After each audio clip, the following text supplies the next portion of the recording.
Here we go. Hi, everybody. Oh my gosh, I'm so excited to be here. It has been like 6 weeks, I think, since the last time I did a show. Because I took like a short vacation and then I got pneumonia and I like didn't get out of bed for days and days. And it was awesome. I actually don't recommend it. So if you can avoid that, then that's probably the better option. But I am Sean Bouchard. That's who I am. That's like what I do. And this is Play by Play, where I play games and talk about whatever the hell I want to talk about. And this week we're starting a new game, Ori and the Blind Forest. I think that everybody except for me is familiar with this game, but I know next to nothing about it. Except that like it's a Microsoft Studios game, and it came out for the Xbox, and so I'm playing it with an Xbox controller on my PC. I think that's gonna work out nice. It's really super pretty, and even just the title screen that I'm looking at is like really super impressive. I mean, look at all the fucking particles, right? Like, look at how juicy just this, like, not doing anything, just sitting here on this title screen with this music playing and with like the title in flames and all of these little like multiple different types of particles coming off of my my little like highlight and like leaves and trees and stuff. It's just, it's already gorgeous. So I think this is gonna be really interesting. I'm curious to see. I've also heard that the game is really hard, and it's a platformer, and I'm not especially good at platformers. So that'll also be fun. We will see how this game treats players who are not sort of expert, and I expect it to be really interesting. I mean, clearly the game already displays a high degree of polish. So, hey, no, babe, you can't, don't lie down right where I'm gonna be. Thank you. Alright, here we go. I'm gonna start. I am gonna get just right started.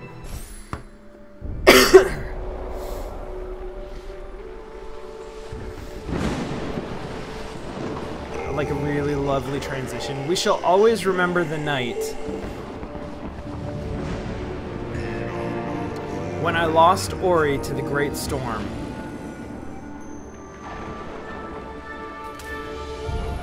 I get the impression that it's the big tree that's talking, that's narrating the story.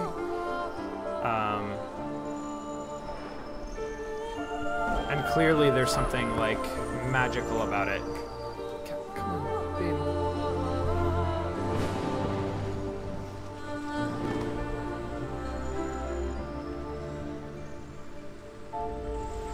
This is very like Forrest Gump, right? Following a feather.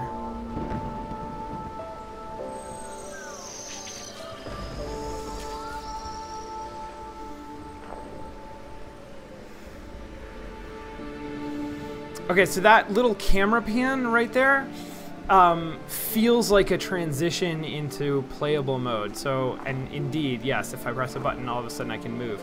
It's interesting, though, they could have very easily had the cinematic end very smoothly in the position where they wanted the camera in front of the character. And in fact, like Uncharted 2 does this a lot.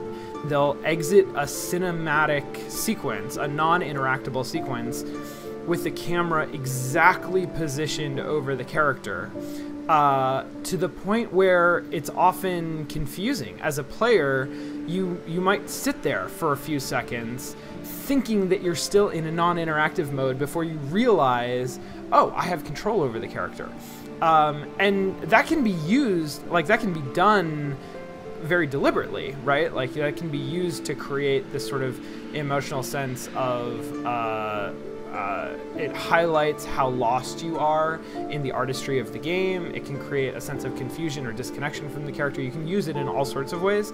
But it's interesting how this game very deliberately did not do that, and gave me a very subtle, but in my mind, extremely recognizable visual cue that it was transitioning from a non-interactable sequence into the playable part of the game. So what was that, Swallow's Nest? I'm just trying out buttons. It seems like I have a jump button, and that's it. And I can move left and right, and that's it. And there's the feather, there's the leaf that we were following before. That turns into a cat? When Naru embraced my light. Oh, that's so cute! As a child of her own.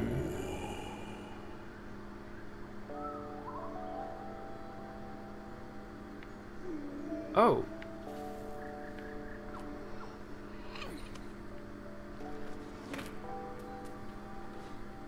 I think that I woke the cat up. I think that I needed to press a button there. So there's a great example of actually the opposite technique, right? Where it was not clear to me where the cinematic ended and where I was supposed to start pressing buttons.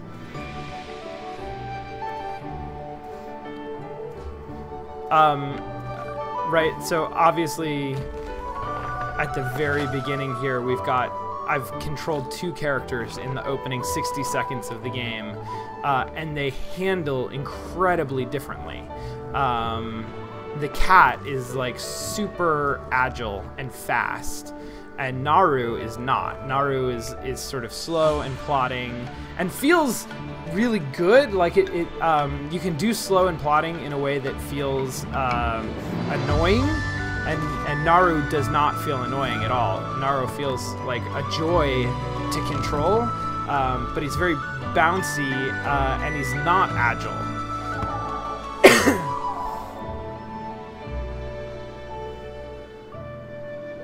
This is such a neat sequence that sort of shows the growing attachment between the two characters. I love the metaphor of constructing a bridge as reflecting the sort of construction of their relationship as they sort of clearly get closer. Oh, and I'm controlling this cat again. On that fateful night, I'm going left, I think because the cat actually started off a motion, like stood up and faced to the left, and also Naru was to my right. It's very rare, when I lit the skies ablaze, it's very rare that a player will go to the left in a platformer, in a 2D platformer. Because we're trained naturally to move to the right. Called out to Ori. I being the tree, I think. The tree called out to Ori. Oh, which is also maybe the cat is the same as the tree? Or maybe it's the cat that's talking? I have a little bit of identity confusion around the narrator and the cat. The only character who's been named other than Ori is Naru, as far as I can tell. God, look at the bloom on the face. Like, there's such a, I was looking at the beautiful artwork. I didn't even read that. I hope that wasn't important. I'm looking at sort of, you know, there's a lot of color. There's a good range of color in the palette of this screen, but none of it comes close to the brightness and the intensity of the white in that is shared between the cat and Naru's mask or face or whatever that is. So there's a connection between those two characters that's, you know, just extremely visual.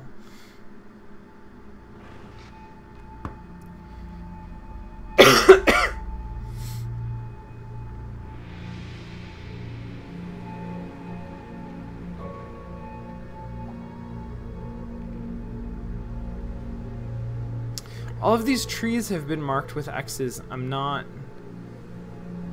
sure what the significance of that is through the passage of time.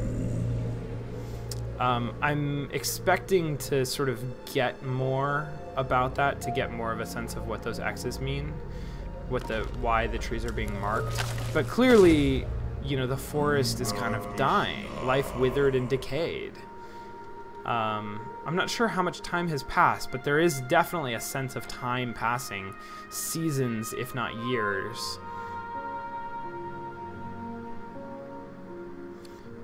Food becoming scarce, right? Like when the forest was blind. In the initial sequence, we had so much food that we couldn't even carry it all, and now there's just one piece of fruit left. Like, this is a beautifully well told little intro story. This is like, you know, Pixar level of packing world building and character building and relationship building, creating a level of audience engagement and drama in a very short period of time. I would actually say, and like, maybe it's not quite Pixar level, but it's close to that. It's doing the same sort of thing.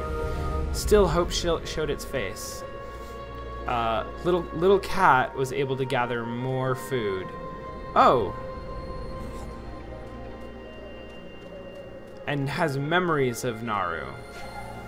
Oh, look at all the memories of Naru building the bridge together.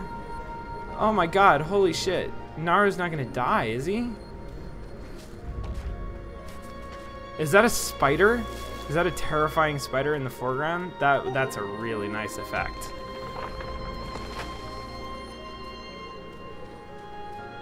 Look at how much has been packed into, like, I've been playing for maybe 10 minutes, right? And I've been talking for most of that. And there's been enough, like, relationship building that it doesn't feel totally weird to have flashbacks.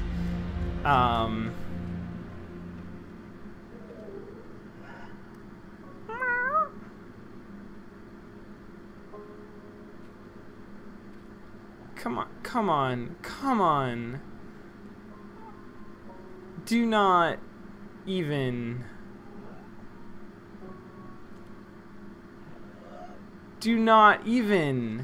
What? Seriously? Holy shit. Oh my god.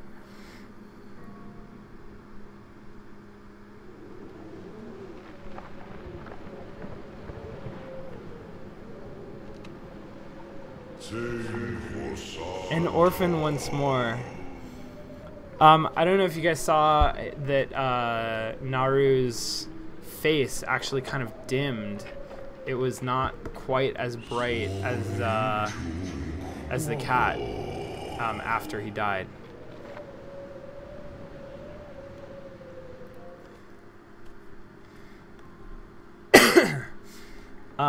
Okay, holy shit. I can't jump, right? I don't have, like, the energy to jump.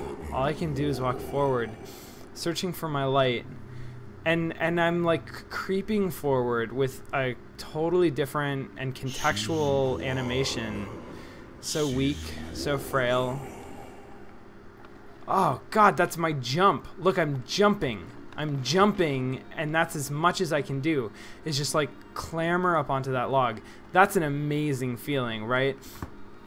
I was talking with, when cries were met with silence, I was talking with a coworker today about intention-based controls in Arkham Knight, if anybody has played that. So, can I pause this? Yeah. So, there's this thing in Arkham Knight, which is actually, like, a fantastic game. It's been a long time since I played a video game that wasn't on play-by-play, but while I was sick, I played some Arkham Knight, and turns out it's, like, super good. So check that out if you haven't.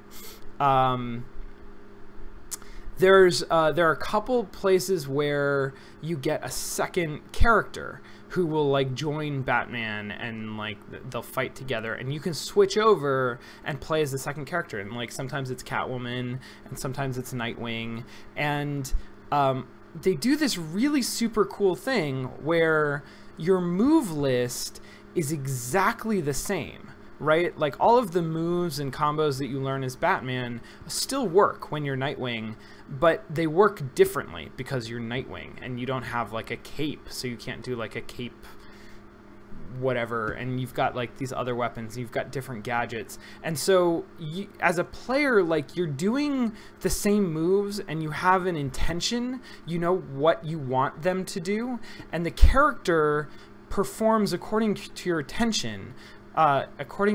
intention, even though what they actually do might be totally unexpected. And that's sort of what's happening here too, right? Like it's not a switch of characters, but I get to this point where like I want to jump up onto the log, and I press the jump button, and the character performs according to my intention, not my expectation. My expectation would be that pressing the jump button causes the character to jump, as like I've seen, as I've already learned, sort of it does. But it doesn't happen that way. And the fact, like the difference between what I expect and what actually happens is extremely powerful, right? As a player, like having something unexpected happen when I give the game some input is insanely powerful. And the fact that it's still intention based like makes it feel really smooth, makes me know exactly what I'm supposed to do. But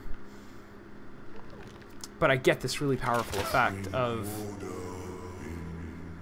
I don't know exactly what's gonna happen. Hope went astray. So the narration, the tree talks an enormous amount about hope, and losing hope and finding hope. And I feel like that's significant when we think about like what are the themes of the game, which oh god, that little like roll animation, that's so terrible and beautiful. When my child's strength faltered.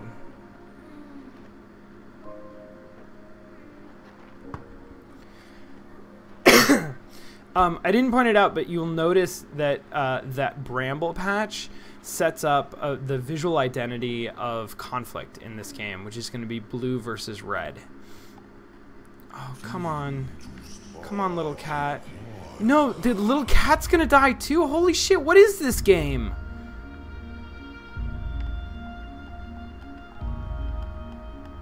Game, you can't just kill everybody in the first 15 minutes.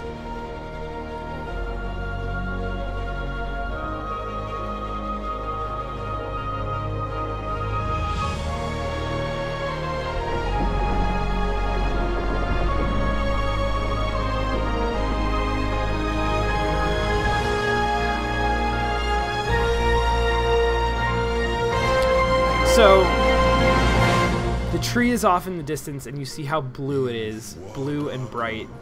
My light revived Ori, a new age had dawned. Is Ori the cat? I guess that must be Ori. Okay, so Ori died and was resurrected by this tree.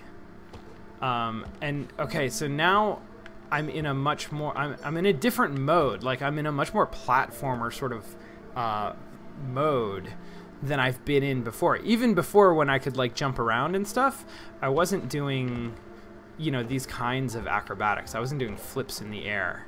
So now I'm in a very different mode. Oh my god, look how gorgeous these graphics are. Look at that, you know, for whatever, the foreground, the like, I forget how games are made. Never mind, I'm gonna stop talking. But it's just beautiful. It's super beautiful. And there's that like bright blue in the background, you know, Journey style. In Journey, you've always got the mountain that like indicates the direction that you're supposed to go. That is your destination. I feel like the tree is gonna be that. I'm always gonna be looking at the tree, trying to get to the tree. Okay, so red spiky things are bad. They hurt me. I have some kind of a life meter. Press A. I think that was press A to jump. I have some kind of life meter at the bottom, and I have like 3 chances before I get killed by spiky things like those. Like, I should not touch those red spiky things. Here's purple spiky things. Purple spiky things hurt me like a whole fucking hell of a lot, so avoid purple spiky things too.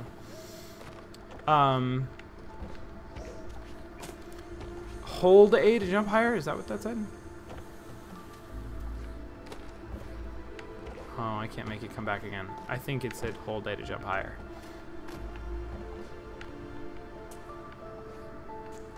Okay. Alright, red, spiky things. I can't get past that purple. I'm gonna go down. Hold down and press A to jump down through platforms. Oh, fuck. Okay. Alright. Don't do the thing that I just did.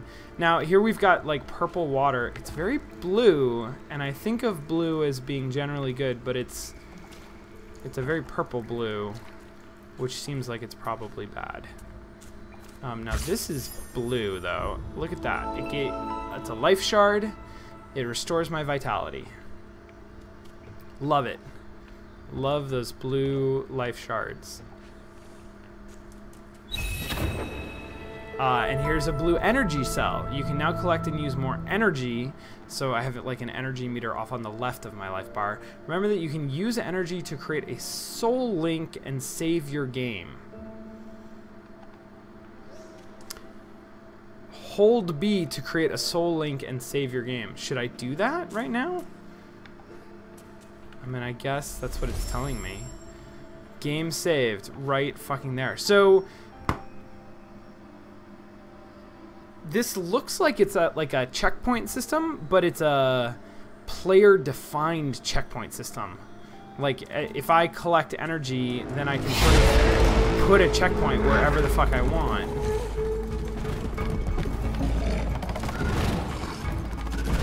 Damn it. Nope, that killed me too. Alright, I'm glad I saved there.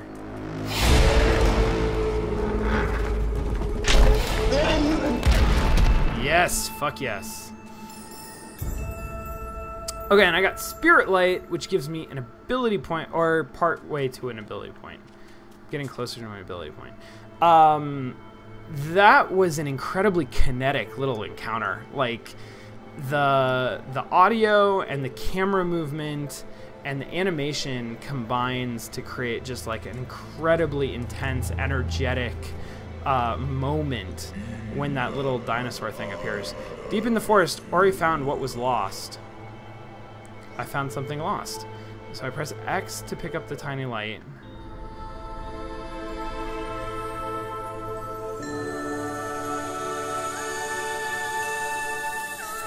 God, look at how beautiful that is.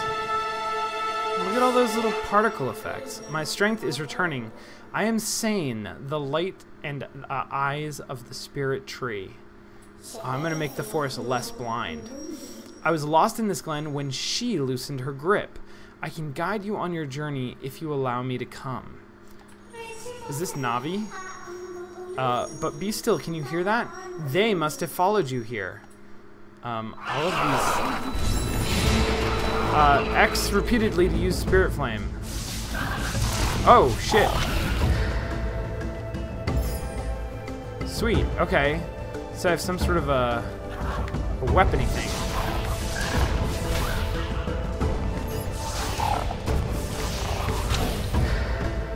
Awesome.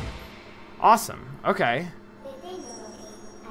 Their lights shall return to me. These words the spirit tree once said. In the glade past the caverns, we'll find him. There's a path up ahead. a lot of use of pronouns that are kind of confusing. Okay, so Hollow Grove, I've done 2%. I see. I've done 2%, which is this like lower path that I did. The symbology on the map is super interesting. That like the way that it is indicating, like generally in broad strokes, the territory that I go past. Oh, so that's Sunken Glades. I see. I've done 18% of Sunken Glades, 2% of Hollow Grove, I guess just because I found that thing. Okay, so the yellow things give me spirit power, and I don't know exactly what I use spirit power for. Press that button to view the map. Okay. Oh, look at that. Look at how I killed that thing. That like purple thing that I got. Oh, and I gained an ability point. Create a soul link and tap B near it to access the ability tree. Well, here's a soul link right here. Ability tree. Spirit magnet. Most pickups now float to Ori. Rekindle allows reusing soul links and shortens the cooldown timer. Quick flame allows you to shoot 3 flames before recharging. Create a soul link. Creating a soul link restores life. Halves the cost of charge flame. 2 life cells. Water. You can breathe clean water. Pickups show up on the map. Increased strength of spirit flame. Improves radius and damage of the charge flame. Life pickups restores as much life. I kind of like the idea of being able to reuse soul links. And I'm not sure what the cooldown timer is, but this seems useful. I'm sure that I will do level 1 of everything. Like, that just seems like a no-brainer. So I'm going to start with this.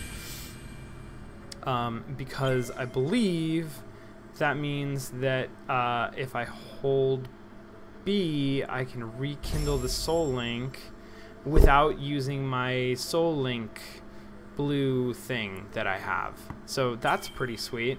All right. I am going to take a short break here and come back in just a second and play more of this game. Yeah. All right, I'll see you guys in just a minute.